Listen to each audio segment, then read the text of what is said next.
शहरातल्या पोरीने आईसाठी पहिल्यांदाच बनवली आहे मखाना खीर. रिॲक्शन पाहून तर मनच भरून आलं. नमस्कार मंडळी, माझं नाव पल्लवी. सुरुवात करते आजच्या व्हिडिओला. आई आपल्या मुलांसाठी रोज नवनवीन पदार्थ करण्याचा प्रयत्न करत असते. त्यांना काय आवडतं काय नाही आवडत हे तिच्या तोंडी पाठ असतं.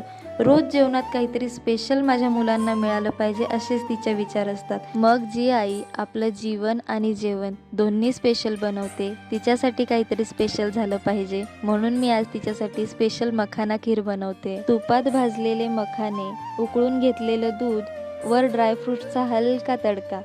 प्रत्येक चमच्यात भरपूर प्रेम होतं. मंडळी, स्वयंपाक करताना एकच विचार होता, लहानपणापासून आईने माझ्यासाठी किती छान छान पदार्थ बनवलेत. आज तिच्यासाठी जो पदार्थ बनवते तो खूप छान झाला पाहिजे एवढंच होतं माझ्या डोक्यात. तुम्हाला सगळ्यांना थोडक्यात मी मखाना खीरची रेसिपी सांगते. सगळ्यात आधी तुपात मखाने भाजून घेतले.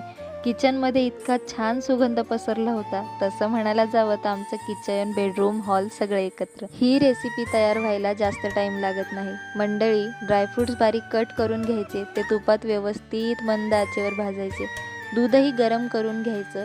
मग काय, ड्रायफ्रूट्स व्यवस्थित तुपात भाजले गेले, दूध सोडून घ्यायचं, त्यात मखाने ॲड करायचे. इथे मी दूध पावडर आणि पिठी साखर एकत्र करून घातलं आहे. तुम्हाला जेवढं गोड लागतं त्यानुसार तुम्ही त्याच्यामध्ये पिठी साखर घालू शकता किंवा साखरही घालू शकता. मंडळी, आपली खीर शिजतीये तोपर्यंत मम्मीने देवपूजा करून घेतली. देवपूजेचा मम्मीला प्रचंड नाद आहे. तुम्हाला सांगितलं ना, तिची भक्ती अपार आहे देवावर. सकाळी आणि संध्याकाळी न चुकता वेळेवरच देवपूजा झाली पाहिजे असा तिचा नियम आहे. मम्मीने प्रदक्षिणा पूर्ण केली. म्हटलं आता मीही प्रदक्षिणा घालते. का?